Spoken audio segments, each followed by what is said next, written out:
আন্তর্জাতিক শ্রমিক দিবস কিংবা মে ডে উপলক্ষে বাংলাদেশ জামাত ইসলামীর আমিরে জামাত ডাক্তার শফিকুর রহমান জরুরি এবং গুরুত্বপূর্ণ কিছু আহ্বান জানিয়েছেন তার দলের নেতাকর্মীদের, সকল স্তরের সংগঠনের নেতাকর্মীদের, দেশবাসীকে, শ্রমিকদের উদ্দেশ্যে, মালিকদের উদ্দেশ্যে। এটা খুবই তাৎপর্যপূর্ণ। আমিরে জামাতের আহ্বান প্রমাণ করে জামাত ইসলামী শ্রমিক বান্ধব সংগঠন বাংলাদেশে শ্রমিকদের যে সমস্যা, তাদের যে অধিকারহীনতা, তাদের যে বঞ্চনা, শ্রমিকদের উপর যে শোষণ, শ্রমিক মালিক সম্পর্কের যে একটা নাজুক অবস্থা এবং যার ফলে উৎপাদন ব্যবস্থায় একটা বিরূপ প্রভাব, এগুলোর সমাধান জামাত ইসলামের ফিলোসফিতেই, জামাত ইসলামের দর্শনে সবচেয়ে কার্যকরভাবে রয়েছে। আন্তর্জাতিক শ্রমিক দিবস পালন করা হয়, এটা ধর্মের সাথে সম্পর্কিত কোনো বিষয় নয়। এটা আধুনিক যুগের যুক্তরাষ্ট্র থেকে আবিষ্কৃত একটা বিষয়, কিন্তু জামাত ইসলামী এটাকে ইসলামের বিভিন্ন বিধিবিধান, পরকালীন ভয়ের সাথে, আল্লাহর হুকুমের সাথে রিলেট করে এমনভাবে পালন করে বা এমন একটা শ্রমিক সমস্যার দর্শন নিয়ে এসেছে যেটা শ্রমিকদের টেকসই এবং কার্যকর সমাধান। একটা সহজ বিষয় প্রথমে বলি শ্রমিক ভাইদের উদ্দেশ্যে, তারপরে আমিরে জামাতের আহ্বান আমরা শুনিয়ে দিতে চাই আপনাদেরকে। অনেকে অনেক কথা বলবে, আইনের শাসন, নীতি নৈতিকতা, ট্রেড ইউনিয়ন, একটা বিধিমালা করা, চাকরি বিধিমালা বা বাংলাদেশে 2006 সালে শ্রমিক আইন রয়েছে, সেগুলো যথাযথ বাস্তবায়নের চাইট, সেটা জামাতও বলে। কিন্তু যখন মালিকের মধ্যে পরকালীন ভয় না থাকবে যে না আল কাসিবু হাবিবুল্লাহ, শ্রমিকরা আল্লাহর বন্ধু, শ্রমিকদের ঘাম শুকানোর আগে তার পাওনা মজুরি পরিশোধ করতে হবে এবং সেটা ন্যায্যভাবে ইনসাফের সাথে, তাকে ঠকানো যাবে না, তাকে ঠকালে পরকালে আল্লাহর কাছে জবাবদিহি করতে হবে এবং শ্রমিকদেরও যখন এই দৃষ্টিভঙ্গি বিশ্বাস করতে হবে যে না আমার কাজে ফাঁকি দেওয়া যাবে না, আমি যদি এখন আমার মালিককে ঠকাই কাজে ফাঁকি দিয়ে, পরকালে আল্লাহর কাছে আমাকে জবাবদিহি করতে হবে।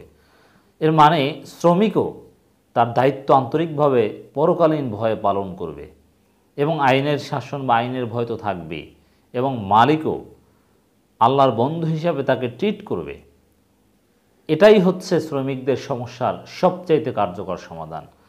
অতএব শ্রমিক সংগঠন বিভিন্ন দলের আছে, কিন্তু ইসলামী সমস্যার সমাধানই হচ্ছে আসল সমাধান। এজন্য আমরা আহ্বান জানাবো দর্শক, যে শ্রমিক ভাইদেরকে আহ্বান জানাচ্ছি যে আপনারা শ্রমিক কল্যাণ ফেডারেশনে যোগ দিন, শ্রমিক কল্যাণ ফেডারেশনকে শক্তিশালী করুন।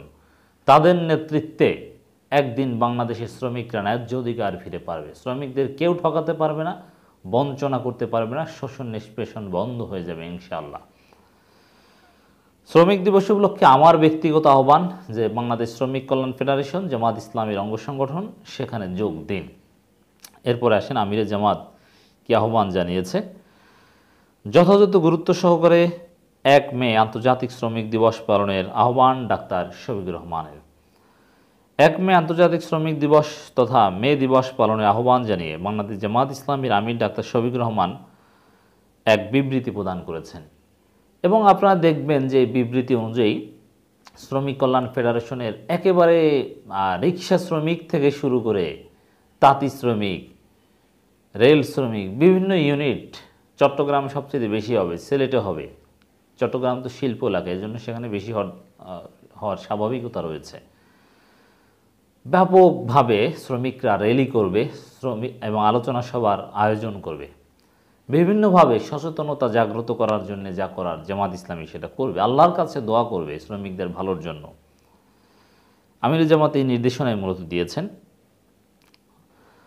1 মে দিবস 1886 সালের 1 মে আমেরিকার শিকাগো শহরে শ্রমিক সমাজ তাদের অধিকার প্রতিষ্ঠার জন্য আত্মত্যাগের এক উজ্জ্বল দৃষ্টান্ত স্থাপন করেছেন। বিশ্বের শ্রমিক সমাজ তা থেকে অনুপ্রাণিত হয়ে এখনও তাদের অধিকার আদায়ের আন্দোলন চালিয়ে আসছে। শ্রমিকদের ন্যায্য অধিকার আদায়ে সে আন্দোলন আজও পুরোপুরি সফলতা লাভ করেনি। প্রায় সময় শ্রমিকদেরকে তাদের ন্যায্য বেতন ভাতার দাবিতে রাজপথে আন্দোলন করতে দেখা যায়। এমনকি ন্যায্য পাওনা আদায় করতে গিয়ে তাদের মূল্যবান জীবনও দিতে হয়। বিশেষ করে এই আওয়ামী লীগ সরকার শ্রমিকদের মারাত্মক নির্যাতন করে থাকে। শ্রমিকদেরকে আওয়ামী লীগ ব্যবহার করে, শ্রমিকদেরকে তাদের অধিকার আদায়ে আন্দোলনও করতে দেয় না, তাদেরকে হত্যা করে। সর্বশেষ পোশাক শ্রমিকদের মজুরি বৃদ্ধির ঘটনায় বেশ কয়েকজন শ্রমিককে জীবন দিতে হয়েছে এই আওয়ামী হায়নাদের হাতে। যুবলীগের ছেলেরা গুলি করেছে। আর যাদেরকে আওয়ামী লীগ আহত করে, সরকার আহত করে, নিহত করে, তাদের পরিবারের পাশে গিয়ে দাঁড়ায় জামাত ইসলামী আর শ্রমিক কল্যাণ ফেডারেশন। কোনো কোনো ক্ষেত্রে শ্রমিকদের ন্যায্য দাবি পূরণের পরিবর্তে মালিক পক্ষ নিজেদের স্বার্থকে প্রাধান্য দিয়ে পদক্ষেপ গ্রহণ করেন, যা শ্রমিকদেরকে তাদের ন্যায্য পাওনা থেকে বঞ্চিত করে। আবার কোনো কোনো ক্ষেত্রে শ্রমিকরাও তাদের ন্যায্য অধিকার আদায়ের আন্দোলন করতে গিয়ে প্রতিষ্ঠানে ক্ষতি সাধন করেন, এমনকি অগ্নিসংযোগের ঘটনাও সংগঠিত করেন, যা নিতান্তই দুঃখজনক। এই অবস্থার অবসান হওয়া দরকার। মানে দুই পক্ষের ক্ষেত্রেই একটা চমৎকার দৃষ্টিভঙ্গি ডাক্তার শফিকুর রহমান তুলে ধরেছেন। দুই পক্ষকেই সংযত হওয়া দরকার। তবে এখানে আইন আছে। শ্রমিকরা তারা ধর্মঘট করতে পারে এবং মালিক পক্ষ তারা তালাবদ্ধ করতে পারে, লক আউট করতে পারে। এর মানে আইনি প্রক্রিয়ায় কাজ করতে পারে। দেখেন তো এই দুই গ্রুপের মধ্যে একটা সুসম্পর্ক, বিশ্বাস এবং আস্থার একটা তাকওয়া ভিত্তিক সম্পর্ক ছাড়া এই সমস্যার সমাধান সম্ভব নয়। এবং আপনাদেরকে একটা কথা বলে নিই, প্রসঙ্গক্রমে এটা আলোচনা করা দরকার। বাংলাদেশের শ্রমিকরা স্ট্রাকচারালি বঞ্চিত, শোষিত, মার্জিনালাইজড। প্রমাণ হচ্ছে এই যে বাংলাদেশের কোনো কিছু ইন্টারন্যাশনাল স্ট্যান্ডার্ড না, কিন্তু বাংলাদেশের পোশাক ইন্টারন্যাশনাল স্ট্যান্ডার্ড। কম দামে ভালো পোশাক ইউরোপীয় ইউনিয়ন, যুক্তরাষ্ট্র এদেরকে দিতে পারে। এ কারণে তারা বাংলাদেশ থেকে কিনে।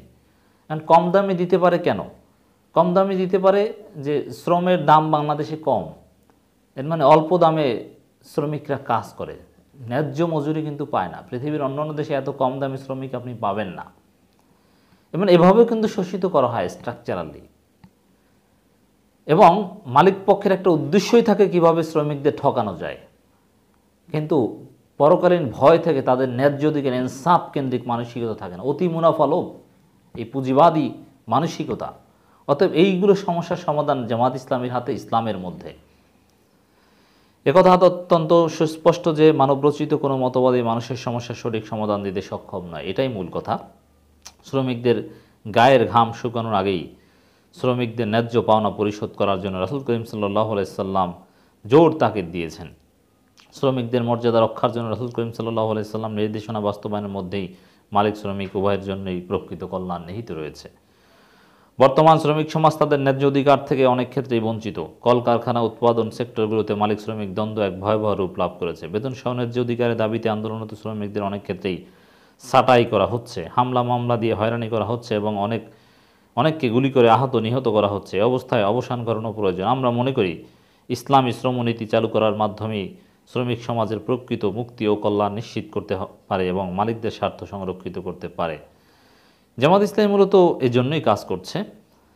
দেশে বিরাজমান এই পরিস্থিতিতে যথাযথ গুরুত্ব সহকারে 1 মে, 1 মে আন্তর্জাতিক শ্রমিক দিবস তথা মে দিবস পালনের জন্য দেশের সর্বস্তরের শ্রমজীবী সমাজ ও দেশবাসীর প্রতি আমিরে জামাত উদাত্ত আহ্বান জানাচ্ছেন। আমরাও সেই আহ্বানে সাড়া দেওয়ার আহ্বান জানাচ্ছি।